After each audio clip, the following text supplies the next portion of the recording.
오늘 설교의 제목은 종교적인 삶의 특징을 몰아냅시다 라는 제목으로 말씀을 증거합니다. 미래학을 전공한 미래학자이며 목사인 최윤식 박사는 신간 2050년 한국교회 다시 일어선다 라는 책을 보면 이 한국교회에 대한 아주 암울한 진단이 먼저 나옵니다.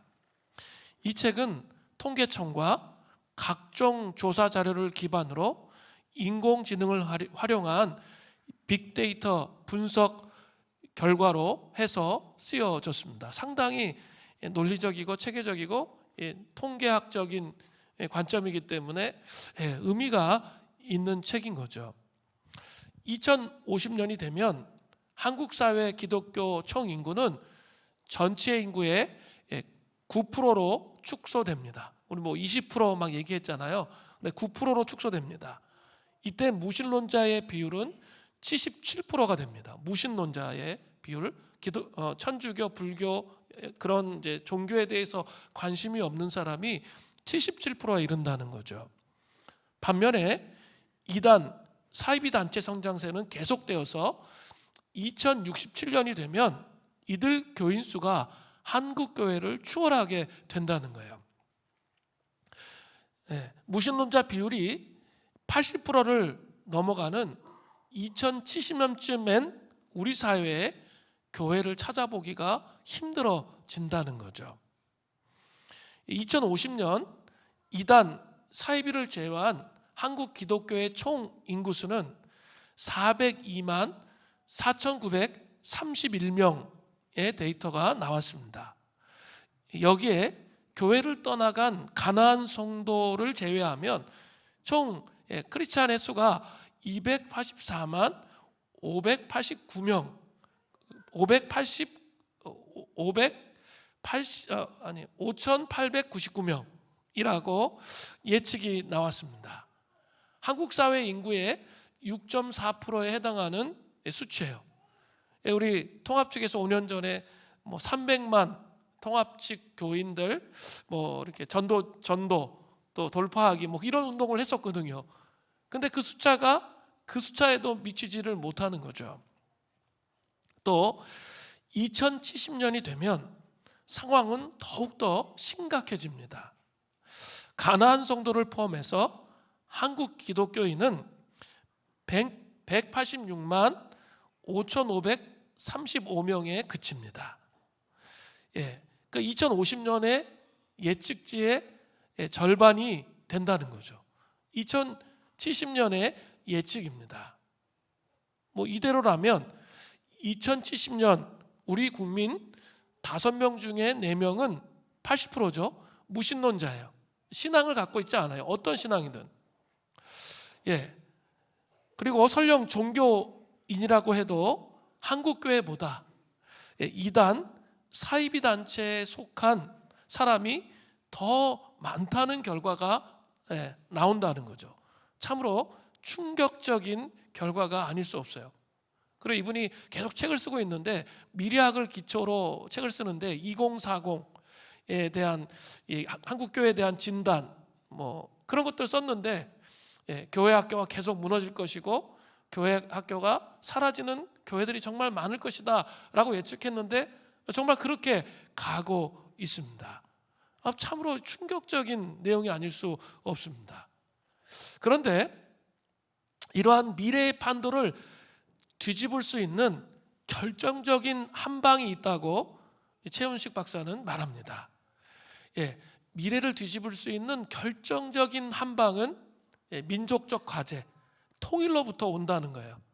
그걸 예측한 거예요. 통일로부터 온다는 거죠. 한국 교회는 3번의 부흥이 있었습니다. 첫 번째 부흥기는 1907년 평양 대부흥 아시죠? 산조인 교회로부터 시작된 1910년에 한일 합방이 있기 전에 그 암울한 민족적 상황 속에서 하나님이 부흥을 주셨습니다. 그게 첫 번째 부흥이었어요.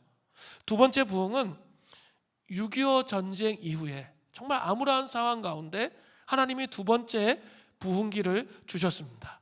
그리고 세 번째 부흥기는 여기 있는 분 중에 아시는 분들이 많이 있으실 거예요. 70년대, 80년대였습니다.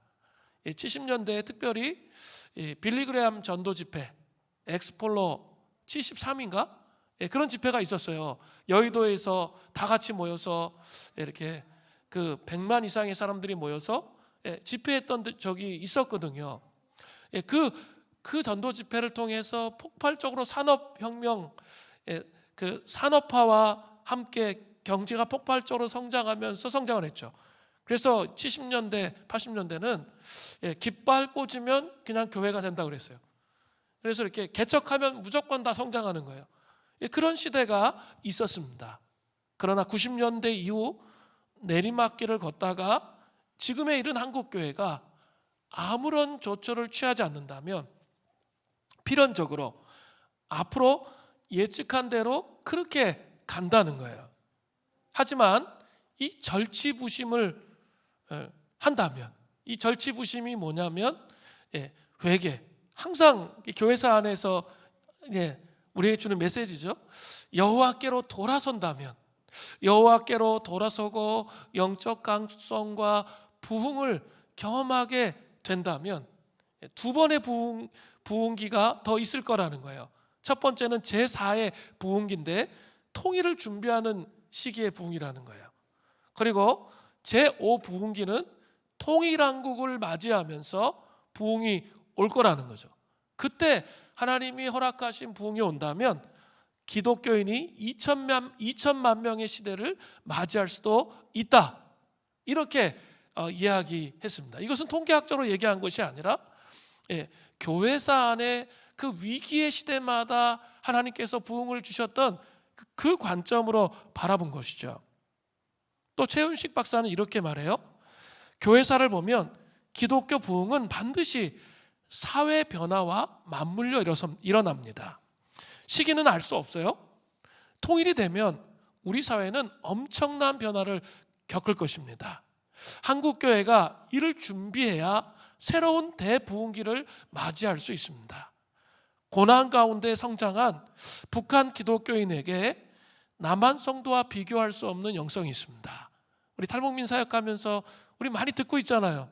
그들이 어떤 고통을 겪었고 그들의 신앙이 어떤 것인지 우리 많이 들었죠. 비교할 수가 없다는 거예요. 통일로 이 영성이 한반도 전역에 퍼져간다면 제1의 부흥, 제2의 부흥, 제3의 부흥에 버금가는 부흥기가 다시 올 수 있습니다. 이 대부흥기를 앞두고 한국교회가 주력해야 할 과제는 바로 주일학교와 청년들의 회복이라는 거죠. 미래를 맞이할 수 있게 정말 다음 세대 주일학교와 청년들이 회복되어야 한다라고 그렇게 정리했습니다. 자, 그렇다면 한국교회가, 아니 물된 동산 수림교회가 희망찬 미래를 맞이하려면 과연 어떻게 해야 됩니까? 세분화된 전략은 다 이야기할 수 없죠. 그러나 이 책을 보면서 저는 대단히 감사할 수 있었어요. 전혀 그렇게 예측하고, 제가 미래학자가 아니기 때문에 생각하지 않았는데 성령의 인도하심을 따라 하나님께서 마음을 두시는 곳에 사역을 하다 보니까 이 두 가지에 저도 이렇게 포커스를 맞추고 있는 거예요. 하나는 다음 세대 사역, 청년부의 사역, 이곳에서 부흥이 일어나고 회복이 되도록 하는 사역이 너무 중요한 거예요. 미래의 그 부흥의 시대를 맞이하기 위해서 중요하다는 것을 알고 그 일을 해왔는데 그 일이 너무 중요하다는 사실을 다시 한번 확인해주고 있죠. 우리는 이제 2024년에 대안학교를 하게 될 겁니다. 또 여러 가지 다음 세대를 위해서 끊임없이 노력할 겁니다. 그죠? 그런 일들, 그 일들이 정말 중요한데 그런 일을 하고 있었어요. 또 하나 더 중요한 건 뭐죠? 통일을 준비하는 작업이에요. 근데 우리도 모르게 하나님의 인도하심을 따라왔는데 우리가 이렇게 탈북민 사역을 통해 통일을 준비하는 그런 사역에 지금 또 집중하고 있잖아요. 그런 것들을 생각해 볼 때 우리가 민족적 과제에 이렇게 응답을 하고 있구나라는 생각이 들었어요. 그리고 또 하나 중요한 게 있는데 그 하나님 나라 관점에서 중요한 거죠. 우리 민족적 과제뿐만 아니라 우리가 주님의 재림을 예비하는 공동체가 돼야 되는데, 그 공동체가 되기 위해서, 그 예수님의 재림을 앞당기는 공동체가 되기 위해서 가장 이렇게 어렵고 난공불락으로 남아 있는 곳이 무슬림 땅입니다. 그렇죠? 그런데 우리가 이 난민 사역을 하고 있잖아요. 그 난민 사역들을 하고 있다는 게 되게 중요하거든요. 그리고 많은 열매들이 사실은 나오고 있어요. 그리고 우리 비전 선교사, 무슬림 출신들이 무슬림들에게 복음을 전하는 게 가장 효과적인 그런 일들을 하고 있어요.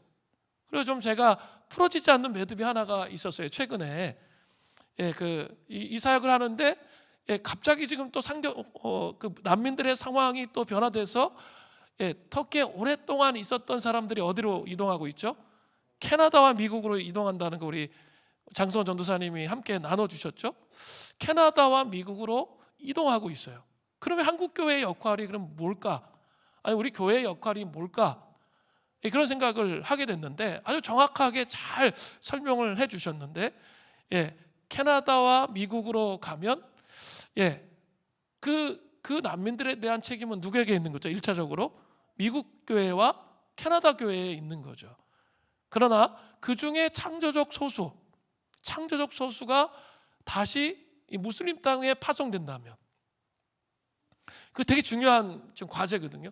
무슬림 땅에 다시 파송된다면, 그게 주님의 재림을 앞당기는 아주 중요한 원칙이잖아요. 현지인이 현지인을 선교하는 거죠. 그리고 그들이 파송돼서 복음을 증거하는 일에 한국 교회가 함께 할 수 있다면 이 그림이 완성되는 거예요.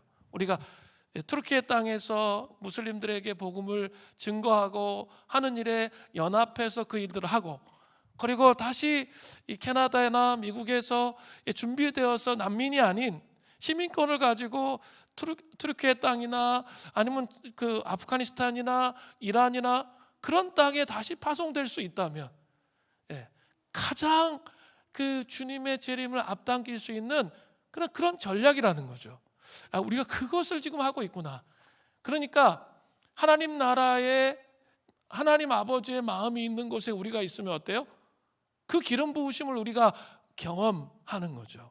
뭐 이런 관점에서 제가 참 이 책의 내용을 보면서 정말 감사하고 감동이 됐어요.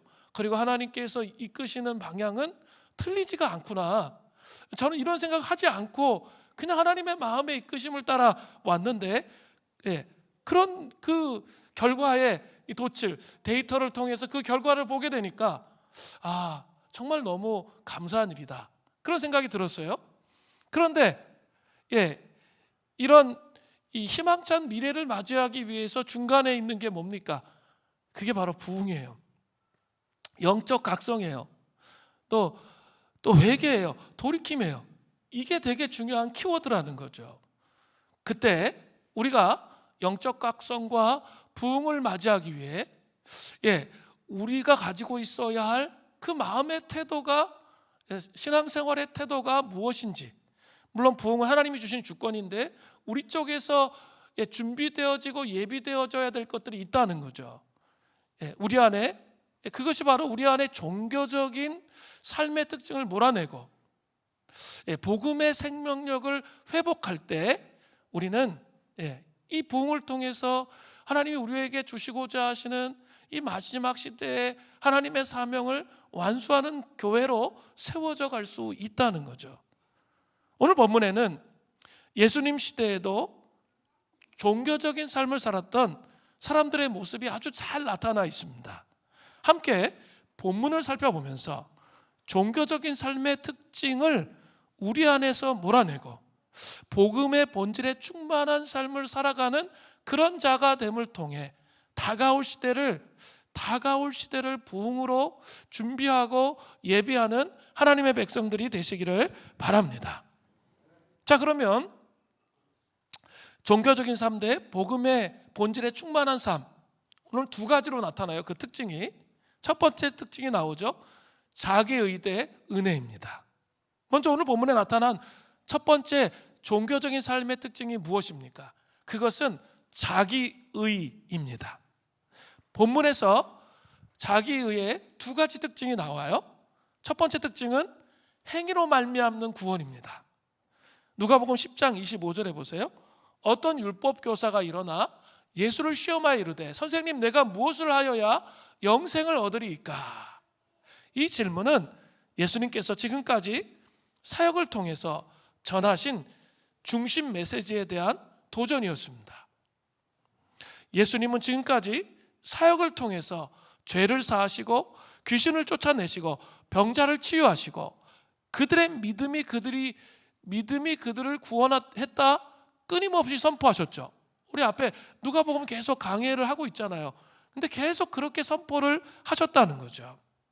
그런데 어떤 율법 교사, NIV 영어 성경에 보면 어떤 율법 전문가는 이러한 예수님의 활동에 대해서 공개적으로 반박하기 위해 결투를 신청하듯이 지금 질문을 던지고 있는 거죠.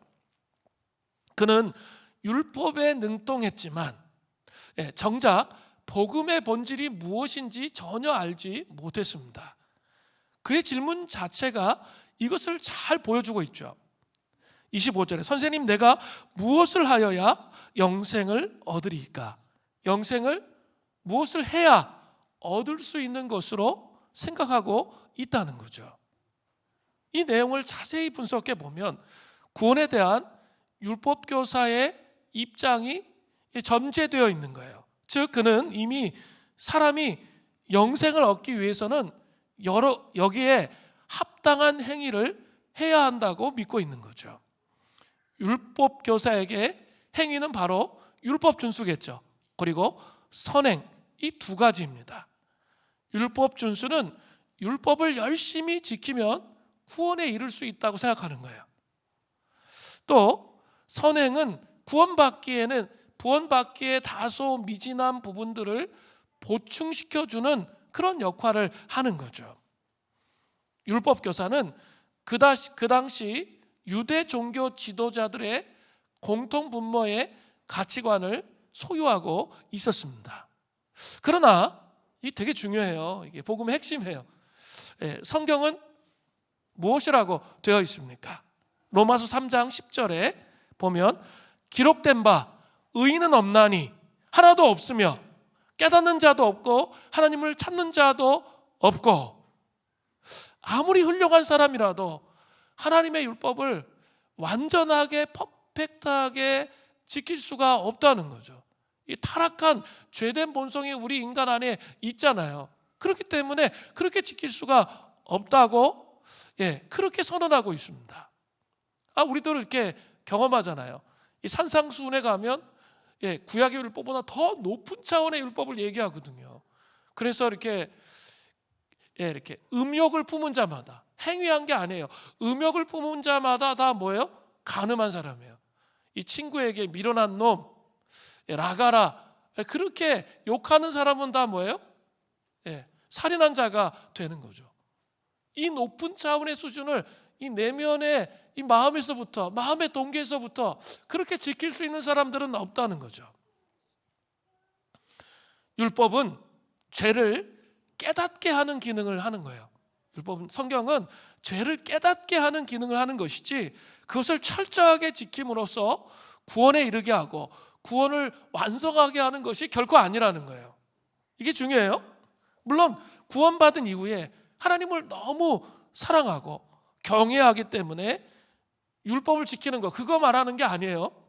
당연히 그렇게 가는 거예요. 영적 근면함으로 진짜 구원을 받으면 너무 감사해서 구원의 감격 때문에 그렇게 가는 거죠. 율법을 지키는. 오히려 그런데 두려움 때문에, 하나님께 벌받지 않기 위해서 두려움 때문에, 또 의무감 때문에, 또 책임감으로 율법에 이룰 수 있다고, 구원을 받을 수 있다고 생각하는 삶 자체가 뭡니까? 바로 종교적인 삶이라는 거예요. 그것은 본질을 잃어버린 그런 삶이라고 말하는 거죠. 이게 뭐라고요? 자기의적인 삶이라는 거예요. 성경은 우리의 구원과 삶이 하나님의 은혜로 된 것임을 너무나 명확하게 분명하게 말하고 있어요. 로마서 3장 23절부터 24절을 보세요. 모든 사람이 죄를 범하였음에 하나님의 영광에 이르지 못하더니 아무도 그 영광에 이를 수가 없다는 거예요. 그리스도 예수 안에 있는 속량이라는 것은 돈을 지불하고 값어치를 지불하고 사다란 뜻이죠. 이게 뭡니까? 삼위일체 하나님의 한 위격이신 성부 하나님의 아들 성자 하나님 예수 그리스도가 우리를 위해서 십자가에 못 박혀 돌아가심을 통해서 우리가 그것을 그냥 믿음으로 받아들이는 거예요, 마음에. 그러면 어떻게 되는 거죠? 그 속량으로 말미암아 하나님의 은혜로 값없이 의롭다 하심을 얻은 자가 되었느니라. 값이 없어요. 믿음으로 바라보면 누구든지 구원을 받을 수 있는 거예요. 자기가 어떤 노력을 해서 구원받는 게 아니라 그 예수 그리스도가 나를 위하여 십자가에 못 박혀 돌아가셨다. 이것으로 인하여 구원받는 거죠. 성화의 차원의 구원도 마찬가지죠. 그 사랑에 감격하기 때문에 영적 근면함으로 말씀 보고 기도하는 거지. 말씀 보고 기도해서 성화의 여정에 이르는 게 아니에요. 이게 엄청난 차이가 있어요. 엄청난 차이가 있다는 것을 여러분 기억하셔야 돼요. 그런데 좀 이제 오늘부터 지금 또 중요한 얘기를 해야 되는데, 인간의 죄인됨에도 불구하고 하나님의 은혜에 놀라운 힘을 그린 그런 소설이 있습니다. 인간의 타락한 본성과 죄악된 그 모습에도 불구하고 하나님의 은혜에 놀라운 힘을 그린 소설이 있어요. 또 자기 의로 불행한 최후를 그린 내용도 나옵니다. 그것이 바로 빅토르 위거의 레미제라블입니다. 여러분 영화로도 보셨죠? 뮤지컬. 레미제라블입니다. 빵 한 덩어리를 훔쳤다는 이유로 20년간 감옥 신세를 지다가 탈출한 죄인 장발장은 주교의 환대를 받습니다. 하지만 그 죄의 유혹이 너무나 강했습니다. 그는 주교의 은그릇을 훔쳐서 밤에 도주하죠. 경찰에게 제지당한 그는 공경에서 벗어나고자 거짓말을 합니다. 은그릇은 선물이었다는 거죠. 경찰은 그를 주교의 집으로 데려갔습니다. 장발장은 자기를 죽을 때까지 감옥으로 돌려보내게 될 답을 기다리는 거죠. 훔친 게 맞아요? 그 얘기가 딱 오면 어떻게 해요? 이제 감옥에 가서 평생을 썩어야 되는 그 고통 속에서 삶을 살아야 되는 그 순간이었어요. 그러나 전혀 뜻밖의 말을 주교로부터 듣죠. 실수했군요. 이 은그릇은 선물이었습니다. 하지만 일부였을 뿐입니다. 가장 값비싼 것을 잊었군요. 은촛대를 가져가는 것을 잊었어요. 마땅히 받게 될 비난을 기다리던 이 장발장은 오히려 은혜의 기습을 받게 되는 거죠. 가난과 감옥을 눈앞에 둔 바로 그때 자유와 풍요로움이 그 영혼 안에 임한 거예요. 죄의 문제를 해결하지 못한 우리에게 은그릇을 훔쳐 종신형에 처해야 할 그런 상황 가운데 있는 우리에게 하나님은 전적인 은혜를 베푸셔서 자기 아들에게 대신 죄의 형벌을 쏟아 부으셨죠. 십자가 위에서 죄의 형벌을 쏟아 부음을 통해서 그렇게 함으로써 죄인들에게 용서의 사랑을 베푸셨습니다. 이것이 바로 은혜예요. 이게 은혜로 깊이 깨달아지는 자들, 그런 자들이 복음이 무엇인지를 깊이 존재 중심에 경험한 자가 되는 거예요. 아무리 신앙생활, 교회생활 30년 했다 할지라도 이 은혜에 대한 그런 감격이 없다면 복음이 무엇인지 절대 알 수가 없습니다. 은혜로 인해 다시 시작된 장발장의 삶은 그냥 사랑 그 자체가 되잖아요. 사랑받은 자의 삶의 본보기, 은혜로 용서받았을 때 어떤 삶을 사는지가 나와요. 아주 되게 성경적이죠, 그죠? 장발장은 죽어가는 창녀에게 약속을 지켜요. 그녀의 딸 코제트를 헌신적으로 키웠고 후에 코제트를 사랑하는 한 남자를 구하기 위해서 위험을 무릅쓰기도 하잖아요. 이게 사랑의 위대함이에요. 은혜의 위대함이죠. 근데 은혜를 누리는 장발장과는 정반대편에서 자기의에 충실한 사람이 이 소설에 등장합니다. 바로 자베르 경사이죠. 그는 눈에는 눈, 이에는 이의 세계관을 가지고 있습니다. 도적과 정의에 관한 한 1인자이죠. 그는 장발장을 다시 체포하기 위해서 일생을 바쳤습니다. 그는 많은 선한 일들을 믿습니다. 진리에 헌신되어 있었습니다. 잘못된 행동들을 뿌리 뽑기 원합니다. 도둑, 속임수, 부패 없는 사회를 열망합니다. 그런 사회를 추구하기 위해 개인적인 희생도 감수합니다. 자기 자신이 선의 대변인이라고 철석같이 믿고 있었습니다. 하지만 그의 세계에는 은혜를 위한 여지가 전혀 없는 거예요. 스스로에게 은혜가 필요하다는 사실을 모르기 때문에 그 안에 있는 사랑의 능력은 시들어 말라 죽고 말았습니다. 그러니까 자베르 경감은 결코 긍휼을 베풀 수가 없는 거죠. 긍휼을 베풀 수가 없어요. 장발장이 무자비한 추적자인 자신을 구하기 위해서 생명을 걸자 존재의 위기감을 느끼는 거죠. 아니 어떻게 대역 죄인이 나를 위해서 목숨을 걸 수 있단 말인가. 그런 존재의 위기감을 느낍니다. 그 은혜를 받아들일 수가 없는 거죠. 그래서 자기가 은혜를 받게 내버려 둘 수가 없는 거예요. 그는 좌절해요. 그리고 자기의 인생을 바쳐 버리려 했던 범죄자들이 은혜로 말미암아 변화되었다는 것을 인정하기보다는 차라리 자신이 죽는 것을 선택하잖아요. 자살해 버립니다. 이것이 자기의의 최후라는 거죠. 참으로 무서워요. 그죠? 교회는 행위로 말미암아 구원에 이르는 것이 아니에요. 그러니까 행위를 자랑할 것이 없다는 거예요. 우리는 다 똑같이 죄인이에요. 교회 와서 자기 관리하고 이미지에 신경 쓰는 거 아직 복음을 모르시는 거예요. 정말 중요한 게 뭘까요? 우리 다 연약한 죄인들이에요. 자기의 약함을 자랑하는 거예요. 자기 부족함을 자랑하는 거예요. 그 자랑해야 그 속에 은혜가 임하는 거예요. 30년, 40년 모태신앙으로 신앙생활을 했어도 종교적인 신앙생활을 할 수 있어요. 그래서 이렇게 긍휼이 전혀 없어. 자베르 경감과 같아. 그런 삶을 사는 거죠. 사람들이 나를 어떻게 생각할까? 그 이미지에 집중하는 거죠. 그것은 올바른 신앙생활이 결코 아닙니다. 그것은 종교적인 삶, 자기의에서 나온 신앙생활에 불과한 거예요. 그런 교회 신앙생활이라면, 우리가 그런 삶을 살고 있다면, 우리 공동체가 그런 모습이라면 정말 불행한 거예요.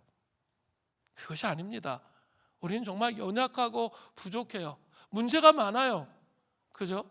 그렇지만 하나님께서 우리에게 은혜를 베푸셨던 것처럼 그런 형제자매들을 바라보면서 어쩜 저럴 수가 하고 판단하는 게 아니라 그런 나쁜 버릇을 고쳐야 돼요. 교회 안에 그게 종교적인 거예요. 그것이 아니라 그럴 수 있지. 타락한 본성을 가진 죄인들은 그럴 수 있지. 죄를 미워하지만 저 사람을 불쌍히 여기고 긍휼해야, 그래야 거기서부터 소그룹이 되는 거예요. 자기의 약함을 자랑하지 않는 소그룹이 진짜 소그룹일까요?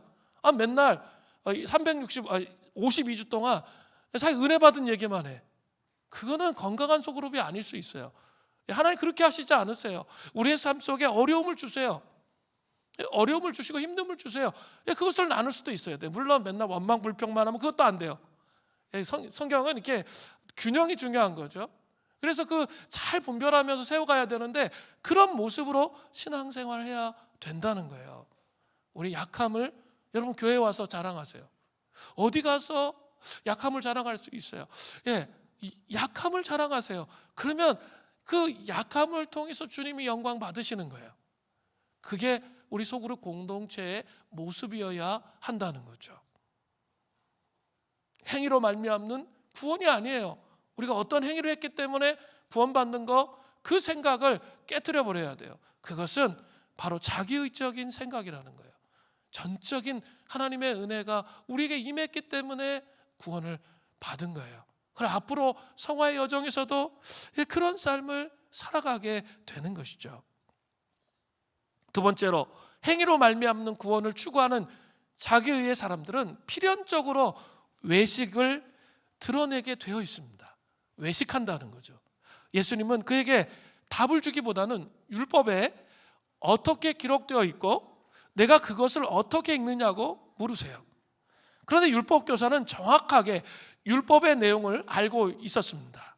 그래서 그는 율법의 핵심인 두 가지를 말해요. 하나님 사랑과 이웃 사랑이죠. 그걸 누가 얘기해요? 율법 교사가 얘기한단 말이에요. 누가복음 10장 27절을 보세요. 대답하여 이르되 내 마음을 다하고 목숨을 다하고 힘을 다하고 뜻을 다하여 주 너희 하나님을 사랑하고 내 이웃을 내 자신같이 사랑하라 하였나이다. 그래서 예수님께서 뭐라고 말씀하세요? 10장 28절에요. 예수께서 이르시되 내 대답이 옳도다. 이를 행하라. 그러면 살리라 하시니. 이를 행하라. 그러면 살리라. 이 말씀이 정말 미묘하게 들립니다. 사랑하는 성도 여러분, 한번 잘 생각해 보세요. 마음과 목숨과 힘과 뜻을 다하여 하나님을 여러분 사랑하세요? 우리 그래야 되죠. 그러기를 정말 원해요. 또 내 이웃을 우리 자신처럼 사랑하기를 원하셔야 돼요. 진짜 그리스도인이라면. 정말 다른 사람을 사랑하려고 씨름하고 눈물 흘리고 그렇게 해야 돼요. 그런데 잘 생각해 보세요. 도저히 우리의 인간의 힘만으로만 이것이 가능합니까? 이 말씀에 순종이 가능해요? 이렇게 막 마음 힘들게 하고 어렵게 하는 사람이 매주 나타나잖아요. 마음 힘들게 하고 어렵게 하는 사람이 내 옆에 있어. 남편, 아내, 뭐 이렇게 자녀 막 있잖아요. 응? 그럼에도 불구하고 하나님의 백성들은 반드시 이렇게 살아야, 이 생활 양식으로 살아야 되잖아요. 그렇다면 자기의로 그렇게 살라는 말씀이에요? 아니라는 거죠. 그러면 어떻게 해야 됩니까? 은혜로 베풀어 주신 하나님의 사랑으로 말미암아. 자, 아까 우리 장발장처럼 그 은혜를 경험했단 말이에요. 그래서 하나님께 그 은혜를 갚기 위해 그 은혜로서 삶을 살아가는 그 방식으로, 그것이 뭐예요? 성령의 능력으로 충만하여 하나님의 사랑을 깊이 묵상하며 성령의 능력으로 충만해진 그런 삶을 살도록 그렇게 부르심을 입은 거라는 거예요. 자기의가 아니에요. 율법 교사는 예수님이 말씀하신 본질을 파악하지 못하면서 적어도 겉으로는 보기에는 하나님을 사랑하는 것, 또 이웃에게 사랑을 베푸는 것처럼 보여졌기 때문에 예수님께 긍정적인 답을 들으려고 거들먹거리면서 예수님께 묻고 있습니다. 누가복음 10장 29절. 그 사람이 자기를 옳게 보이려고 예수께 여짜오되 그러면 내 이웃이 누구니까? 이 앞에 그 구절이 참 중요한 구절이에요. 자기를 옳게 보이려고, 이 말씀에 주의해 보십시오. 그의 속마음은 분명히 이 상태 가운데 있는 거죠. 하나님을 사랑하기 때문에 율법을 지키는 게 아니에요. 그죠? 사람들에게 자신이 대단한 사람인 것을 드러내기 위해서, 사람들에게 인정을 받고 싶어서, 율법 전문가라는 인정을 받기 위해서 그렇게 한 것이죠. 자기 의가 외식된 삶을 드러내고 있는 모습을 분명히 보여주고 있다는 거죠. 외식하는 사람들은 자기 마음속 깊은 곳에는 자기를 사랑하고 자신을 섬기지만 겉으로는 하나님을 섬기고 이웃을 사랑하는 삶을 산다고 포장하는 거죠. 그들은 종교를 이용해서 영광을 취하는 거예요. 목회자인 제가 제일 조심해야 할 부분이 이 부분이죠. 사람들이 자신들의 모습과 같지 않을 때 강력한 비판의 마음을 가지고 있습니다. 그들은 긍휼의 마음이 눈꼽만치도 없어요. 하나님의 마음이 어디 있는지 잘 몰라요. 우리 이제 구원의 절기하고 초대교회 영성하면서 우리 성경을 읽잖아요. 우리 8장씩. 이렇게 성경 읽고 계세요? 너무 많이 밀리신 분도 있죠. 밀려도 괜찮습니다. 거기서부터 성경을 8장에 또 읽으세요. 그래서 이렇게 계속 읽어가는 게 중요하죠. 그죠? 영적 근면함이 중요해요. 그런데 초대교회 영성제 하다 보면 성경을 많이 읽잖아요. 그죠? 한 이제 5년, 6년, 7년 되면 제가 이렇게 이제 몇몇 분들 만나 보니까 정말 성실하셔가지고 끈질기게 성경을 읽으신 분들이 계세요. 그래서 이렇게 나눔을 하면 대화가 되기 시작해요. 이게 하나님이 자기의 삶을 이끄시는 그 전략들이 이게 하나님으로부터 왔다라는 것을 알겠어요. 이 성경 읽고 기도하며 씨름을 정말 오랜 시간 꾸준히 했기 때문에 이 사람이 진짜 이렇게 하나님의 이끄심을 받고 있구나. 대화를 하다 보면 제가 금방 알겠어요. 그런 분들이 이제 등장하기 시작했어요. 너무 감사하더라고요. 제가 정말 목 놓아서 성경을 읽어라 정말 7년 동안 우리 그래야 변한다 정말 얘기했고, 성경 8장씩 읽고 보혈기도문 선포하고 그런 거 해야 된다 계속 얘기했어요. 그죠?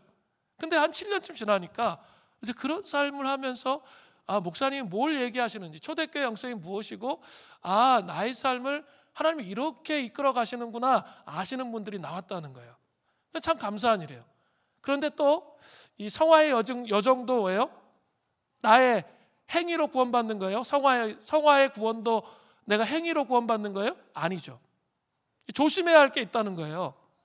뭐냐면 성경을 10장씩 읽고 성경을 8장씩 읽고 보혈기도 선포하고 그렇게 꾸준히 살다 보면 이렇게 보여요. 그리고 이렇게 하나님께서 은혜로 우리의 삶의 문을 열어주세요. 그런데 이렇게 그러다 보면 옆을 자꾸 보게 되잖아요. 옆을 보게 되면서 하지 않는 사람들을 보면서 한심해하고 답답해하면서 아이고 하면서 이렇게 판단하고 비판하고 정죄하는 거예요. 그럼 어떻게 되는 거죠? 외식에 들어가는 거예요. 분명히 자기도 그런 식으로 구원받지 않았단 말이에요. 하나님의 전적인 은혜로 구원받아서 내가 여기 왔는데 그 은혜에 감사해서 내가 영적 근면함으로 주님을 더 깊이 알아가고 사랑하기 위한 건데, 어느 순간인가 나도 모르게, 저도 그럴 때가 많이 있어요. 이렇게 목회자이기 때문에 또 그런 것도 있는 것 같아요. 나도 모르게 그런 판단을 하게 되는 거죠. 그러면 어떻게 되는 거예요? 율법주의적인 자기의에 빠져서 외식을 하게 된다는 거예요. 이거를 하나님 앞에 깊이 회개하면서 넘지 못하면 그 사람의 신앙의 여정 거기서 딱 멈춰요. 딱 멈춥니다. 분명해요. 제가 얘기한 그 다음 단계는 못 가요. 정말 하나님께서 내 인생을 향하신 하나님의 계획과 비전과 꿈과 이걸 가야 되는 거예요. 그냥 언제까지 자기 문제에 집중해서 끝나는 삶을 살아야 돼요. 그게 아니라는 거예요. 분명히 하나님께서 주신 비전을 갖고 살도록 해야 되는데 거기까지 못 간다는 거예요. 그리고 우리 입술 속에 신앙생활을 하다 보면 이제 구원받은 그 구원의 감격이 희미해졌어. 그러면 이제 어떠냐면 옆에 사람들에게, 멤버들 보면서 얘기 딱 들으면 약함을 얘기하면 어쩜 저럴 수가. 쟤네 가정은 신실한 가정인 줄 알았는데 왜 저것밖에 안 돼? 판단하는 거예요. 그게 다 판단이에요. 그거 회개하셔야 돼요. 연약해요. 아무리 신실한 가정이라 할지라도 그 가정 안에 문제가 있을 수밖에 없어요.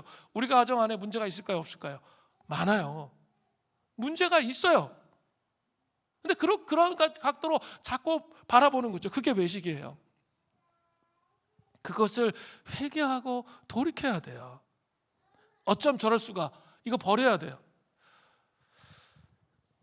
하나님의 은혜를 아는 자는 죄의 오염으로 말미암아 사람들이 불완전한 사람이라는 것을 알기 때문에 결코 외식으로 사람들을 비판하거나 정죄하지 않습니다. 그게 진짜 나쁜 태도예요. 교회 안에 이 바리새인적인 이 비판과 판단이 횡행하게 되면 사랑의 능력을 잃어버려요. 힘을 잃어버린단 말이에요. 그런 식으로 가서는 안 돼요. 제가 좀 간곡하게 부탁드리는 거예요. 절대 그런 마음을 품으시면 안 돼요. 그건 잘못된 마음이에요. 성경적이지 않은 마음이에요. 불쌍히 여기고 긍휼히 여기고, 저 사람 저 정도밖에 안 되는구나, 정말 연약하구나, 불쌍히 여기고 긍휼히 여기는 거예요. 판단하는 게 아니에요. 분별은 해야죠. 그 사람의 수준을 분별은 해야 돼요. 그러니까 분별하지 못하고 하면 이제 휘둘려요, 그 사람한테. 그러니까 분별은 해야 되지만 알지만 당해주는 거예요. 그게 하나님이 원하시는 거예요. 그게 하나님이 원하시라는 것을 아셔야 돼요. 자기 의적인 삶, 행위로 말미암는 구원과 외식에서 나와서 복음의 은혜를 누리는 은혜가 있기를 정말 간절히 바랍니다. 내가 회심할 때에도 그 은혜가 살아 있어야 되고, 나의 삶 전체의 성화의 여정을 갈 때도 장발장처럼 그 은혜 안에 머무는 삶, 그 은혜에 감격하기 때문에 함부로 사람들을 판단할 수가 없어요. 내가 어떻게 감히 나 같은 존재가 그렇게 세워가는 은혜가 있기를 바랍니다. 두 번째로 종교적인 삶과 복음의 본질로 충만한 삶, 두 번째는 고정관념의 삶 대 긍휼을 베푸는 자의 삶이에요. 율법교사가 자기를 옳게 보이려고 예수님께 내 이웃이 누구입니까? 라고 물었는데 자신은 적어도 이웃이라고 할 수 있는 유대인들에게 선행과 사랑을 베풀고 있었기 때문이에요. 율법교사는 예수님께 칭찬받기를 원했던 거죠.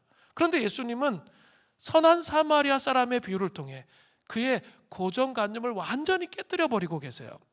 사실 율법교사는 결코 퍼펙트하게 율법을 지키는 삶을 살고 있지 않았어요. 여전히 사마리아 사람들을 증오하고 있었잖아요. 유대인의 고정관념을 깨지 않았단 말이에요. 그는 성경적 가치로 자신의 뜰을 깰 수가 없었어요. 되게 중요한 얘기를 제가 하고 있어요. 우리는 예수를 믿는다는 건 뭐냐면 이 성경적 가치에 자기를 깨트려가는 거예요. 날마다. 그죠? 얼마나 우리가 세속적이고 제가 이기적이고 자기중심적이에요. 그럼 제가 얼마나 자기 방식들이 많은지 몰라요. 그런데 예수님을 알아가면 알아갈수록 뭐예요? 하나님이 뭐 하시는 거예요? 내 안에 있는 이 트라우마와 경험과 습관으로 갖고 있는 고정관념을 깨시는 거예요. 고정관념을 깨뜨려서 성경적 가치로 삶을 살도록 하는 거예요. 근데 많은 사람들이 어떻게 하냐면 자기 고정관념 속에 성경적 가치를 두는 거죠. 그럼 변화는 일어나지 않습니다. 그 신앙생활이 쳇바퀴가 도는 거예요. 바뀌지 않아요. 그것이 뭐예요? 종교적인 삶의 특징이에요. 정말 예수님의 말씀이 생명이에요. 그리고 그 생명 앞에 내 가치를 부술 수 있어요. 그 고정관념, 내가 꼭 이래야 된다고 생각하는 그 고정관념을 버리는 거예요. 그게 신앙생활이에요. 자, 오늘 좀 보겠어요. 선한 사마리아인의 비유를 살펴보겠습니다. 누가복음 10장 30절을 보세요. 예수께서 대답하여 이르시되 어떤 사람이 예루살렘에서 여리고에 내려가다가 강도를 만나매 강도들이 그 옷을 벗기고 때려 거의 죽은 것을 버리고 갔더라. 예수님의 이야기를 듣는 사람들은 금세 알아차릴 수가 있는 배경을 설정하고 있어요. 유대인들은 남쪽 유대에서 북쪽 갈릴리로 갈 때 어때요? 사마리아로 지나가지 않기 위해서 돌아갔잖아요. 사마리아 사람들은 BC 722년에 북이스라엘이 아수르 제국에 의해서 멸망합니다. 그때 북이스라엘 수도가 어디죠? 사마리아죠. 사마리아의 정책을 피는데 혼혈 정책, 혼합 정책을 피는 거예요. 그러니까 이방의 사람들을 데리고 와서 이 북이스라엘 수도에 있는 사람들하고 합쳐놓은 거예요. 그러니까 신앙이 짬뽕이 되겠죠. 그래서 이 남유다 예루살렘을 중심으로 있었던 남유다 사람들이 볼 때 그들은 이방인보다도 못한 거예요. 아주 혐오했던 고정관념이 그들 마음속에 있었던 것이죠. 그래서 그 험한 길로 다니는 거예요. 또 예루살렘은 해발 760m, 760m에 위치하고 있고요. 요단강 계곡에 있는 여리고는 해수면 밑으로 마이너스 250m에 있었습니다. 그러니까 예루살렘에서 여리고까지 거리는 36km밖에 안 됐어요. 그런데 1010m의 폭이 되는 거죠. 해발 밑으로 수면 밑으로 내려가니까 이게 36km밖에 안 되니까 급격하게 밑으로 내려간다는 거죠. 그러니까 지형이 어때요? 상당히 험한 거죠. 아주 험한 길이었기 때문에 여행객들이 지나갈 때 어때요? 바위 뒤에 딱 숨었다가 그 공격하는 거죠. 그래서 수백 년 동안 그 길을 피의 길이라 이렇게 불렀습니다.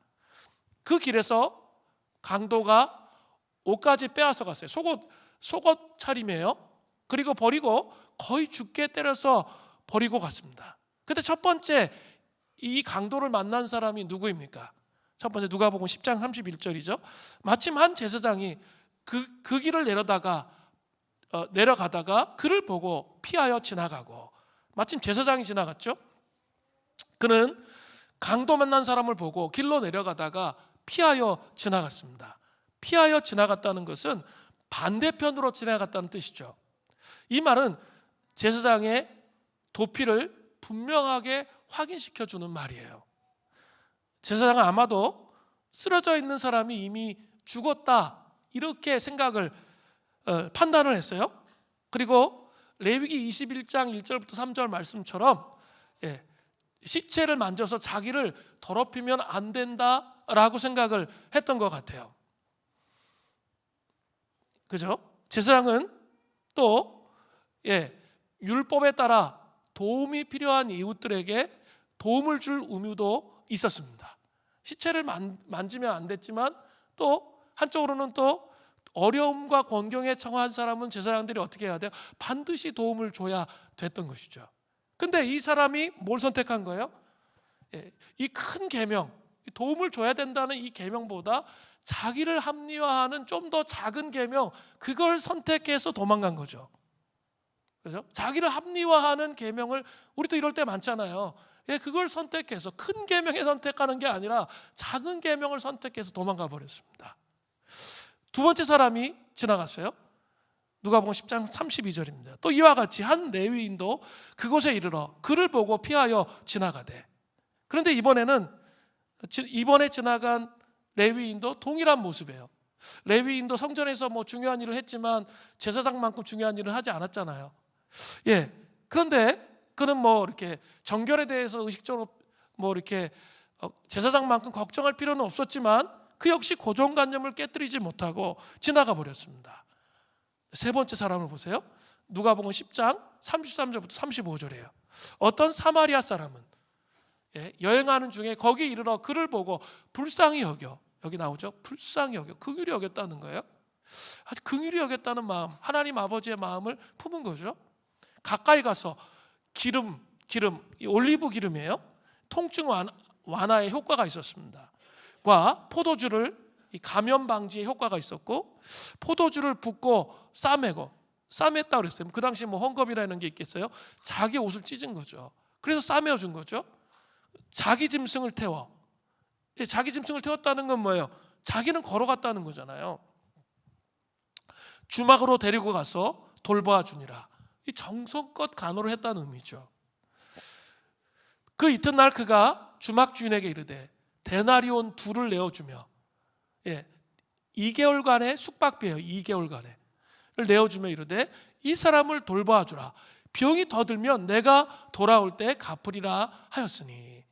사마리아 사람은 주님의 마음을 품고 고난 당하는 강도 만난 그를 보고 불쌍히 여겼습니다.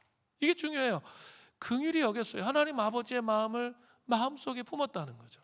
인간의 힘으로 품은 것이 아니라 하나님 주신 그 마음을 품었다는 거죠. 이것이 하나님의 사람들의 태도입니다. 은혜가 충만한 사람은 바로 이러한 긍휼의 마음을 갖는 거죠. 장발장이 코제트와 자베르 광감을 대하는 태도, 그게 은혜가 충만한 사람의 태도이죠. 은혜 받은 사람의 태도예요. 긍휼히 여기는 마음이 우리의 마음속에 가득 찰 때, 우리 마음속에 이렇게 본질적으로 긍휼히 여기는 마음을 가질 수가 없어요.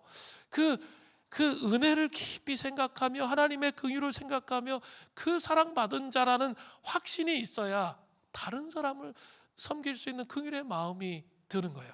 제가 어떤 분하고 이렇게 나눔을 했는데 수련회 갔는데 수련회 가서 은혜를 정말 깊이 받았는데 집에 오니까 맨날 남편 미워 보였는데 남편이 막 사랑스러워지고 자녀가 사랑스러워지고 막 그렇게 몇 주 동안 막 갔다고, 그게 너무 신기했다고, 막 그런 마음을 주님이 주셨다고 막 그런 얘기를 하셨는데, 그런 거죠. 그 하나님 부어주시는 거예요. 인간의 힘으로는 할 수 없는데 사랑할 수 있는 마음을 주시는 거죠. 그죠? 그 마음을 부어주셔서 그런 삶을 살아갈 수 있게 되는 거죠. 이게 복음의 능력을 의지한 자의 삶이에요. 예수님이 이제 율법 교사에게 질문하고 계십니다. 누가복음 10장 36절에 보세요. 내 생각에는 이 세 사람 중에 누가 강도 만난 자의 이웃이 되겠느냐. 그때 율법교사는 너무나 충격을 먹고 고정관념의 틀을 깨지 못해요. 그리고 대답합니다. 누가복음 10장 37절 전반절이에요. 이르되 자비를 베푼 자니이다. 사마리아 사람입니다. 지금 그렇게 말 안 해요. 그리고 뭐라고 되어 있어요? 여전히 그는 고정관념과 편견을 가지고 사마리아 사람을 인정하지 못하고 정답을 말했기 때문에 자비를 베푼 자라고 그렇게 말하고 있는 거죠. 그러자 예수님께서 그 사람에게 뭐라고 말씀하세요? 37절 후반절에 예수께서 이르시되 가서 너도 이와 같이 하라 하시니라. 이것은 긍휼의 마음에서 우러나오는 사랑의 행동을 우리가 반드시 가져야 된다는 거죠. 은혜를 묵상하면 사랑의 행동까지 가요. 내가 정말 죽을 수밖에 없는 죄인이었는데 주님이 나를 구원해 주셨구나 라는 생각이 이 마음속에 들어오면 사랑의 행동으로 옮겨진다는 거죠. 그런데 자꾸 나한테 상처 준 것만 계속 생각하면 어때요? 억울하죠. 원통하죠. 분노하죠. 이렇게 되는 거예요. 이것이 복음이 본질적으로 충만한 자의 삶이에요. 율법교사는 앞에 예수님께서 예를 드신 제사장과 레위인처럼 그냥 고정관념 속에 자신의 틀 속에 살아갔던 종교인에 불과한 거예요. 우린 그런 차원의 부르심을 입지 않았어요. 자신의 틀을 깰 수 있어야 돼요. 제가 도봉산 성전에 있을 때 생각이 났어요. 한 우리 부교역자가 이제 얘기해 주는 거예요. 자기 옆집에 사는 아줌마 얘기를 해주시는 거예요. 하는 거예요. 이웃집 철학관 아주머니 얘기를 해주시는 거예요. 부교역자가 그는 젊은 날에 교회 생활을 정말 열심히 했대요. 그러다가 쫄딱 망했대. 그래가지고 하나님은 원망하고 예수님 막 원망하다가 예수님을 버리고 철학관을 운영하고 있다. 뭐 그런 얘기를 들었다는 거예요. 그런데 제가 이것과 비슷한 류의 뮤지컬을 본 적이 있습니다. 비지트라는 뮤지컬이에요. 비지트. 그런데 내용이 너무 비슷해요. 가난한 가정에 권사님과 두 아들이 있었습니다. 어느 날 갑자기 비보를 듣게 됩니다. 파키스탄 선교사로 나간 아버지가 순교를 하게 되었다는 소식이에요. 그런데 그 와중에 큰 아들이 사람을 죽였다는 소식을 듣게 되었고 그가 사형을 당합니다. 큰 아들까지. 도저히 이해할 수 없는 일이죠. 우리의 머리에 한계 용량에 찼죠. 그는 정말 특별히 큰 아들은 정말 하나님을 신실하게 사랑했던 사람이었기 때문에 이해가 안 되는 거죠. 그런데 둘째는 임신한 부인을 남겨두고 집을 떠났습니다. 그래서 그 권사님께서는 충격을 먹고 집을 나가서 점쟁이가 됩니다. 사람들에게 자살할 것을 장려하고 예수를 증오하는 그러한 점쟁이가 되었습니다. 그런데 그때 예수님이라는 인물이 찾아와요. 그래서 10년 전으로 여행하면서 고난의 현장 속으로 들어가는 거예요. 고난의 현장 속으로. 그 권사님은 뒤에서 볼 수만 있고 그 상황 속에 들어갈 수는 없었습니다. 그런데 충격적인 사실은 살인은 작은 아들이 한 거였어요. 그런데 큰 아들이 대신 그 작은 아들을 위해서 살인 혐의를 뒤집어 쓰고 죽었습니다. 큰 아들은 동생이 아버지의 돌아가심을 통해서 신앙을 버리고 방황하는 그 모습을 보고 있었고 그를 위해 계속 기도하고 있었던 거예요. 그런데 큰 형이 동생을 위해 할 수 있는 것은 기도밖에 없는 거예요. 그러다가 그를 위해서 대신 이러한 일을 하게 된 거죠. 동생은 그 죄책감으로 계속 방황하다가 결국 조폭에 의해서 죽임을 당하게 되는 순간 예수님께서 대신 고통당하고 죽임을 당하는 그 모습을 보고 그 권사님이 예수님의 사랑을 깨닫고 동생의 가정도 회복된다는 그런 내용입니다. 이 뮤지컬을 제가 오래전에 보면서 상당히 인상이 깊었고 많은 것을 생각해 보게 되었습니다. 그 권사님의 태도는 우리의 고정관념이 아닐까, 이런 생각이 들어요. 예수 믿으면 복받고 예수 부적을 붙이면 불행을 막을 수 있는 것처럼 생각하는 이 고정관념, 그 고정관념이 우리 안에, 저 자신 안에도 많이 있습니다. 그러나 잘 아셔야 돼요. 성경은 그렇게 말하지 않는다는 거예요. 기독교인이나 비기독교인이나 세상에서 겪는 고통은 비슷해요. 비슷합니다. 사고도 당하고 병도 걸려요. 그죠? 그리스도인들도 사고 당해요. 병 걸려요. 가난으로 힘들어하고 시련의 아픔을 맛봐요. 그죠? 사랑하는 가족을 잃게 되면서 가슴이 메어지는 고통도 그리스도인들도 경험해요. 그러나 기독교인과 비기독교인들에게는 커다란 차이가 하나 있습니다. 고난을 대하는 태도예요. 이게 중요한 거예요. 고난을 대하는 태도입니다. 고난을 어떻게 이겨내는지에서 그 사람의 신앙의 진가를 알게 되는 거죠. 신앙은 고난을 운명으로 보지 않아요. 결코 운명으로 보지 않습니다. 고난으로 인해 좌절하지 않습니다. 불평으로 삶을 마치지 않아요. 고난을 최후의 결정된 것처럼 받아들이지 않는다는 거예요. 이 고난은 풀어갈 그 매듭이 있다는 것을 알게 된다는 거죠. 고난 속에 하나님의 뜻이 있다는 것을 알게 되는 거예요. 상처받은 것으로 끝나면 안 돼요. 고난 안에는 반드시 하나님의 뜻이 있다는 거예요. 고통 속에서도 삶의 근원에 대한 긍정을 잃지 않아요. 신앙은 고난을 만날 때 빛을 발하게 되는 것입니다. 그렇다고 해서 예수 믿고 복 받는단 말이 틀립니까? 틀리지 않습니까? 결코 틀리지 않습니다. 절대적으로 옳아요.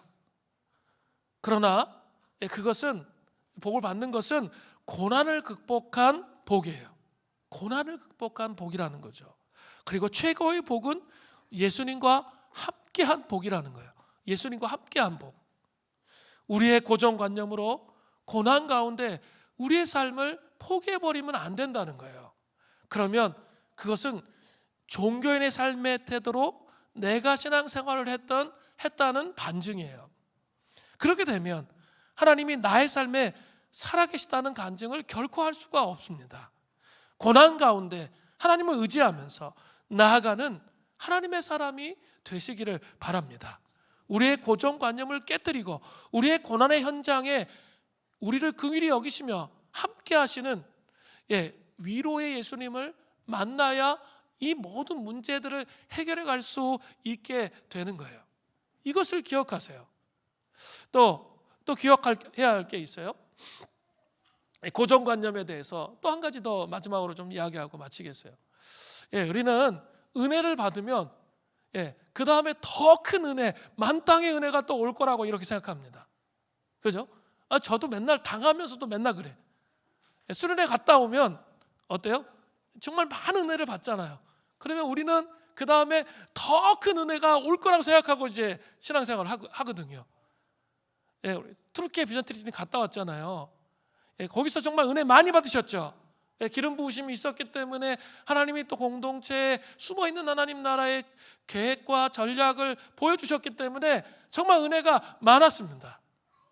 그런데 자기는 돌아와서 그 상태로 계속 살 거라고 생각해요. 천만의 말씀. 하나님을 너무나 모르는 거고요. 또 하나님의 방식을 너무나 모르는 거예요. 그리고 맨날 하나님 방식을 안다고 생각하는데도 맨날 당해. 똑같아 맨날. 그럴 때가 많아요. 하나님은 어떻게 하시죠? 어떻게 하세요? 수련회 갔다 온 다음에 패대기가 쳐지잖아요. 고난이 오잖아요. 어려움이 오잖아요. 수련회 때 경험했던 은혜.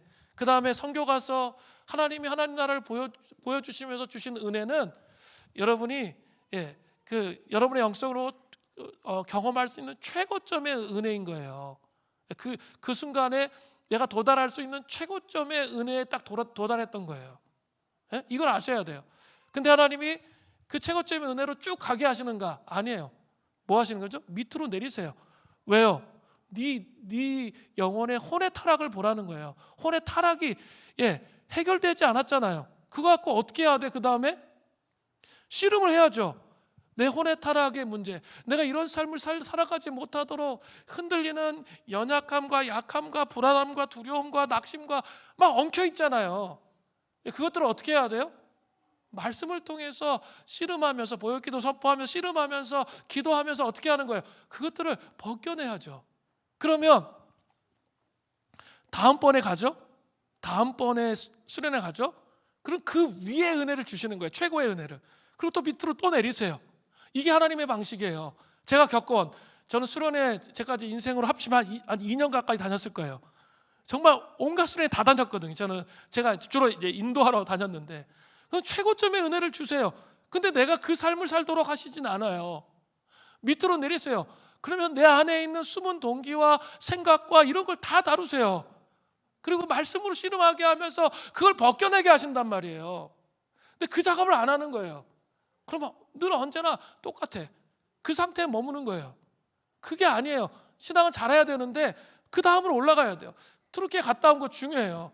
근데 모여가지고 그때가 좋았지 하고 그 갔다 온 하나님께 주신 그 비전을 한 영혼에게 자기의 삶에 적용하지 않는다면 그거 미혹이에요. 제가 그렇게 얘기했어요. 그 분명히 미혹이에요.